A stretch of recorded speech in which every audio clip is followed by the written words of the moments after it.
Hello, my name is Clifton Roberts. I am a vegan of 23 years. I am a husband, I am a father, and I am a technology enthusiast. I work for Intel Corporation, and I am a citizen politician. I've ran for office a few times, including for US President, US Senate, and I advocate for getting involved in politics, in vegan activism.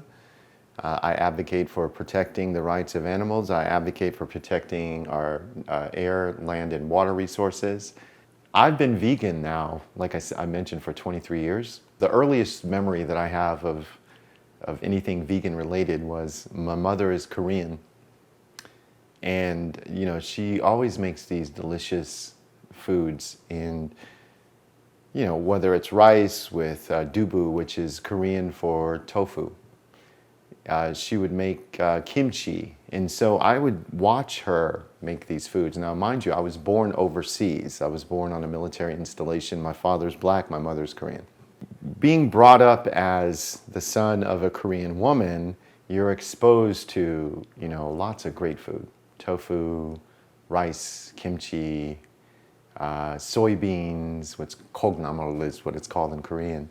And so I was exposed to her cooking, and I would really know what everything was. I obviously knew what kimchi was. I would see her, cut up cabbage and put salt on it and red pepper, and then kind of pickle it and put it somewhere until it, turned into pickled cabbage. And it was very spicy. It was delicious. Ate rice every day. Sometimes just pour some hot water on it. And so one of my favorite dishes was bulgogi, and it was a very sweet, tough texture. I knew it as meat. Didn't really know anything beyond that in my 5-year-old brain. And finally, I got curious, and we sat down to eat. And my mother can attest to this, because I often tease her about this. But I asked her, I said, well, Mommy, what is this? And she said, it's bulgogi. And I said, well, what's bulgogi made out of? And you could tell that she hesitated, and she thought about it for a minute. And she made a decision to tell me the truth at that moment. And she said, well, it's made out of cow. And I thought to myself, I, by that age, had met some cows. And I said, well, are they dead cows? And she started to interact with me. And I basically found out at that moment. And it's one of those defining moments, because when you are growing up, as you grow into adulthood, the memories that you have, you're very selective about those memories. And this is one of those memories that are as vivid as a dream that you would have had last night. I mean, it's no different than when you have a dream, the way that you process the images in your head about, dreams that you have. That image of my interaction with my mother, it's that vivid. So it's something that I always remember, and I remember never being the same after that, because now that I know that this is a dead cow and I'm eating it, I didn't want to put that in my tummy anymore. So, of course, I was one of those kids that grew up in a household where they said, boy, you better eat all your dinner before you get up. So ultimately, my mother would come in, make some dinner, I'd be sitting there, and she would leave, and I would chew the flavor out of all the meat. And when she wasn't looking, I'd throw it behind the curio cabinet. And ultimately, she would find it because it would start to smell. And, of course, bless her heart, she didn't understand why I was doing that. And it wasn't that it wasn't good. It was delicious in terms of taste. But it was because I had this mindset. Now, fast forward, I eventually was diagnosed with a disease called asthma. I was told by these people who happened to read a lot more books than my parents. And I think they were called doctors or medical practitioners. And so my parents, who loved me the most in the world, would take me to these other human beings with these titles and these medical practitioners. And they would tell my parents, your son is allergic to nature, basically, based on, the shots and tests on my arms to see what I'm allergic to. And he has asthma, and it's just a condition that just pops up out of nowhere. So he can't breathe sometimes. And that time that he almost died, it was an asthma attack. He's allergic to grass, he's allergic to trees and pets and birds and cats and dogs, pretty much nature, right? And so I grew up like that. I grew up with an inhaler. I grew up having to carry around nose spray. When I got to college, gosh, thinking of being social, interacting, meeting girls, hanging out with my friends, I always had to make sure that I had my inhaler and my nose spray. And you fast forward, I meet my wife, mother of my children, and one day she said to me, honey, you should read this book by Mary Lou Henner. So both of us read the book. I think it was called Total Health Makeover. And in the book, she said something that was so logical. And this was at the age of 30. Now, mind you, I'm 53 years old now. So at the age of 30, we read this book. And Mary Lou Henner is from the Taxi show. Do you remember? If you remember Taxi, she was the redhead that would kind of flirt with Tony Danza. And she said in that book, one of the main reasons we are sick as human beings is because we are the only species that ingests the lactose of another mammal. And by genetic design, the milk of a cow is designed to turn its 40-pound calf into a 2,000-pound beast in less than 2 years.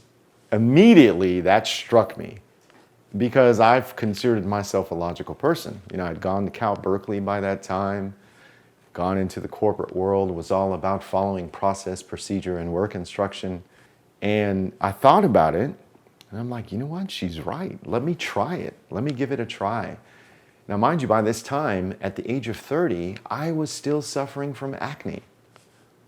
And it used to be the most frustrating thing for me to have acne, to not be able to breathe. I was one of those mouth breathers. I could never breathe through my nose. I can even barely blow my nose, let alone breathe through them. I must say that within about 2 weeks, for the first time that I could remember, I was able to throw away my inhaler.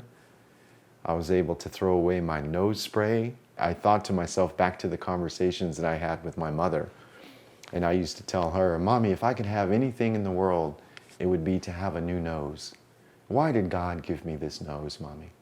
Why did God give me a nose that I can't breathe out of? And she was never able to answer that, right? And so here it is, I have this new life. It was like a real life version of the Matrix, right? Like I'm able to live this life now where I can breathe. My acne disappeared. I can eat as much as I want and not necessarily worry about being overweight, always having to worry about going to the gym or something like that. And here I am at 53 years old and still the same situation. And I've raised my kids that way. My oldest son, who's 25, at 14, I had talked to him enough where he had decided on his own to adopt a vegan lifestyle. And I'm very proud of him today for that. And he's very passionate about it. And with my 16-year-old, she's also vegan conceived and has been vegan ever since. And then I have a 3 and 4-year-old. And what I'm very proud of, and my wife is very proud of, is the fact that they will be able to live their entire life not knowing what it means or feels like to have consumed animal flesh. If there's one accomplishment that I'm proud of, is being able to teach a child that you love. And I wouldn't care if it was, not my son or daughter that I gave birth to, or my wife gave birth to, but any child. It is one of the proudest things that I've ever been able to do, and I feel honored that I've been put in a position that I can show a child the truth. My daughter, if you would follow us into the grocery store, she'd yell down the way, and she's 6 years old, right? And she'd yell down the way and she'd say, Daddy, is this cow? And I'm teaching my 2 little ones the same thing. They're 3 and 4, right? Daddy, is that meat? Is this cow? Is there cow in it? And it's just a great feeling. It's all about promoting the truth. It's all about positioning rhetoric and language and habit and culture and tradition, and really getting to the root of what the messages are behind culture, what the messages are behind tradition, what the messages are behind politics, and telling the truth about it. The language that was developed for food, meaning the set of characters that represent a word or represents the symbol of a particular food, is clever. It was clever the way that has been done. And you think of hamburger and steak rather than chopped up, mutilated body parts of a formerly living being, right? Of a parent, of someone who obviously cares. You know, we take care of a pig, we take care of a dog, we take care of horses, we take care of chickens. No doubt in my mind, no doubt in the minds of my children, that they all have personalities. No, there's 2 horses here. There are 2 mini horses that we have that we take care of. There's a total of 20 on this property, and there's 2 mini horses. One is named Fancy. The other is named Luke. Fancy gave birth to Luke. We adopted Fancy and Luke because Fancy, she had a full life. She had a whole bunch of kids, and Luke is the one that hangs around.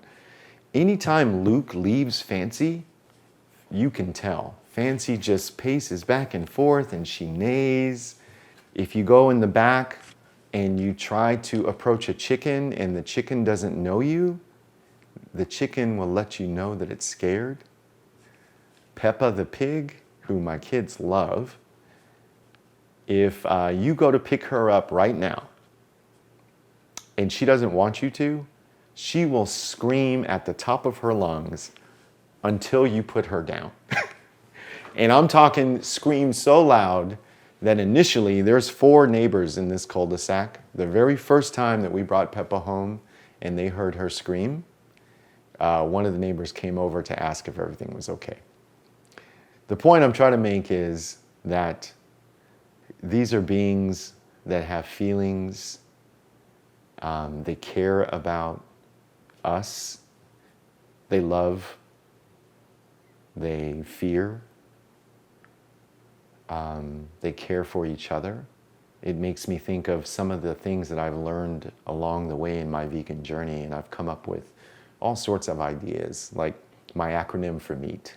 You know, over the years, I've thought about what an animal goes through when it's about to be slaughtered. And I'm talking, you know, we hear about stories in the news about people that have been tortured and all sorts of things before they die.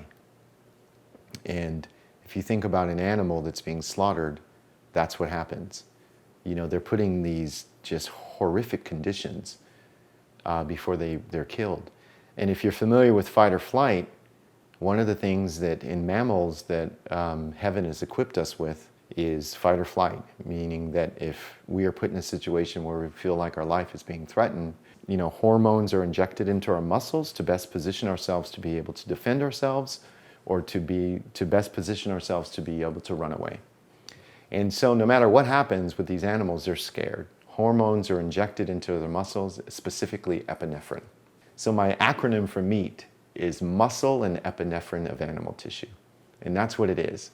No matter what you try to do to cleanse the muscles of an animal before you eat them, whether you cook them, whether you broil them, whether you boil them, whether you barbecue them, whether you microwave it, you are ingesting not only the muscle of another living being with basically the same skeletal system as human beings, the same cardiovascular system as human beings, but you are ingesting all of that epinephrine that has been injected into the muscles at the precise moment of them being afraid, at the precise moment of them wanting to either fight you or run from you. There's a number of other things that I've come up with, like cold, condition obviously linked to dairy. That's what a cold is to me. I mean, In the 24 years that I've been vegan, it's probably been accidental that I've been sick a few times.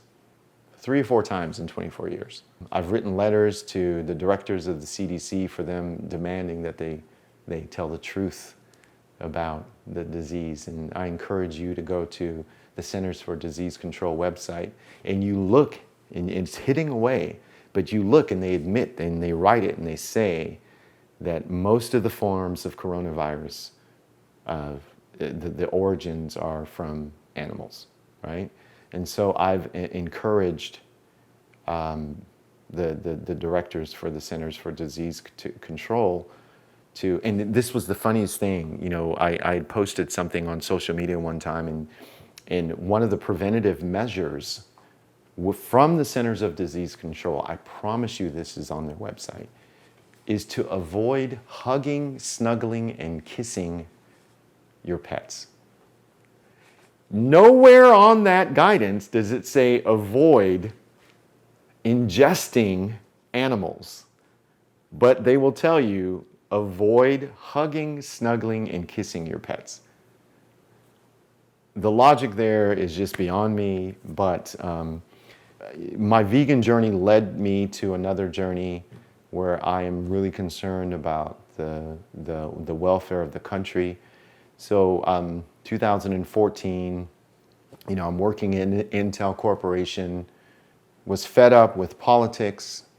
I was fed up with the two-party system, with not telling the truth about the origins of our food, what happens to our food. My father had passed away from cancer, which, by the way, I have an interesting story about that. 2001, he was diagnosed with cancer. Now, this is going to blow your mind. Before he was diagnosed, I was actually working at HealthNet Federal Services at the time, and it was healthcare for the military. And it was a gold standard in the administration of healthcare because these are the military folks. These are the folks that are designated to protect us in this country. And what I learned there was the healthcare system in the system of international classification of diseases, and that coding that is used to justify a particular procedure, so it's ICD codes, International Classification of Disease, right? And then there are specific services that are rendered based on the classification. And so instead of sending a complete description to the doctor, they send these codes. And that's how insurance companies are billed by the doctors. So my father tells me, you know, Clifton, something's going on, man. I don't feel right. You know, I know my body. I don't pee like a racehorse anymore, and something's going on. And so he goes to his primary care physician, explains the symptoms. Now, the key word is, I don't know, doc. I know something is weird. I feel pain. I don't feel right. And his doctor refers him to a specialist. The specialist, who's an oncologist, does some tests, MRIs, biopsies, all this type of stuff, and diagnoses ICD-9 code 157. At the time, I'm working at HealthNet, and 157 really means malignant neoplasm. And so I looked it up and I said, well, what's a malignant neoplasm? And it really means unexplainable growth in a living tissue. So if you think about that, what is the irony of a human being like my father going to a doctor, telling him, I can't explain what's going on with me, I just know that I feel sick. And the doctor returning to him and saying, I'm going to diagnose you with ICD-9 code 157, which means unexplainable growth in a living tissue. And we accept it. You see what I mean by culture, habit, and tradition? We have been accustomed to this medical jargon. We just accept it. We don't understand it, but we just accept it. So we're accepting a human being telling us, you know what, you told me that you can't explain what you're feeling, and I'm going to diagnose you with the same thing. I can't explain it either. As a matter of fact, the official diagnosis code is unexplainable growth in a living tissue. That just got me. That made me so upset. And I wanted to make a change. 2014, he had passed away. I knew I was upset with politics, and I ran for office under a party called the Humane Party. It was the country's first political party dedicated to the rights of all living beings, humans and non-humans alike. I loved the platform. I still do love the platform.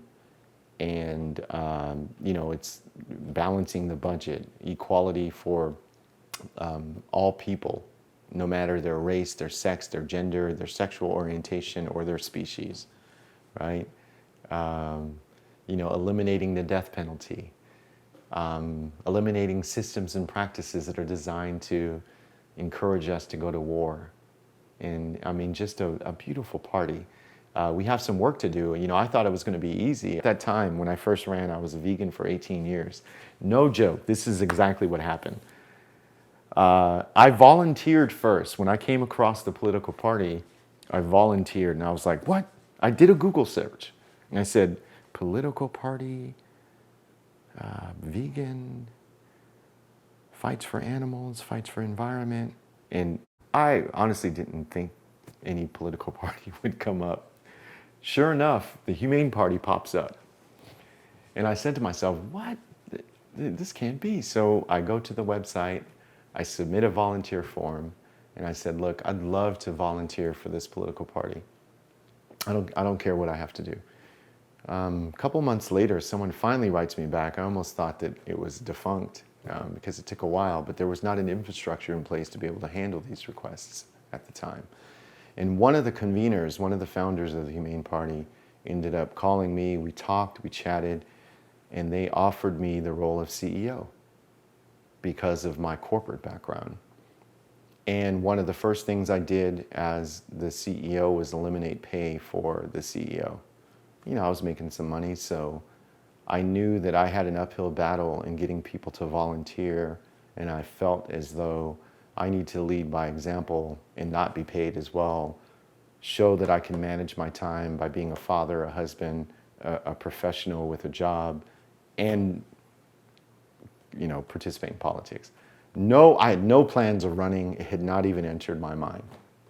I just wanted other people to run as the CEO. That was one of the things I committed to, was developing a kind of an infrastructure where we can have people in certain states. So we came up with conferences, and I started having meetings with animal rights activists in New York, New Jersey, and in California, up in Washington and Nevada. And I formed a core crew of animal rights activists, an attorney, Valerie Lang Walton, and Robin Miller, some wonderful people. And we started at it. And eventually the board of directors for the Humane Party came to me and said, Clifton, there's a lot of people asking who we have as the presidential candidate. Now, mind you, that election was 2016. And I was like, okay, well, I'm trying, you guys. I'm trying to get someone to run. And that, as you can imagine, it was a very difficult thing to try to do. And ultimately, they just asked, we would love it if you would run. We'd love to nominate you to represent the Humane Party. And so I did. Called my mom first and said, Mommy, guess what? This political party's asking me to run for president. What do you think? And she was like, do it. And it was life-changing. It was life-changing. I got to go around the country and meet people, and it's the most surreal feeling ever when you go from state to state to state, and you actually meet people that will walk up to you and say, I voted for you because you truly represent me. Now, I'm not going to say that it was easy because, again, as I was alluding to earlier, I thought that being a vegan, running on a vegan platform with a 100% abolitionist vegan party, I would just be able to go out and say, hey, you guys, let's all get together, vote for me. And Dr. Breeze Harper was my VP running mate. at the time. And I thought it'd be easy just to harvest some votes, at least with the vegetarian and vegan population, maybe some environmentalists. I'm black, so maybe I go out and advocate for, you know, stopping the killing of black men, police reform. And I mean, I was so excited. And it was one of the most difficult roads and journeys I've ever been on, because there's still so much political divide and social divide, even amongst vegans. Now, granted, on the baseline, we agree that animals should not be killed, but I learned that there's still a lot of work to do. So it was a very challenging, eye-opening, and rewarding experience. It didn't stop me, because 2 years later, I ran for US Senate. I lost. I lost to Donald Trump in 2016. And then again in 2020, I lost to Joe Biden this time, right? And so we'll get there, I have no doubt. And my son reminded me that 200 years from now, Dad, you'll be in history as the very first US presidential candidate that openly fought for the rights of non-human animals. So it's something I'm proud of, you know. This is important to me, it's important to my family. And one of the things I ask people is, think beyond your own life. Think beyond the lives of your children. Think about their children, and think about their children's children. And I think about them a lot. I often think about what life is going to be like in 100 years for my great-grandchildren. And if we don't make changes now, how difficult we're making it for them. I think about the advice that I would give my children if and when, hopefully not, but if and when we ever get to the point where we become a space-traveling species, because we have to, because we've destroyed all of our air, land, and water resources, and we have to travel in space. And I don't think that we as human beings and as parents would advise our kids that they need to go out and round up as many cows and chickens and pigs and you know, fish and whatever as possible, because you're going to need to eat in space on this ship that you're going to be traveling for who knows how long. You're going to need to take seeds, right? You're going to need to take food that you can grow, that grows back seeds that you can grow and repeat and grow and repeat and eat and grow and repeat. And the nourishment that is going to make you healthy. Aside from the personal activism that we all do, there is a chance for this country, for the United States of America, to lead the world.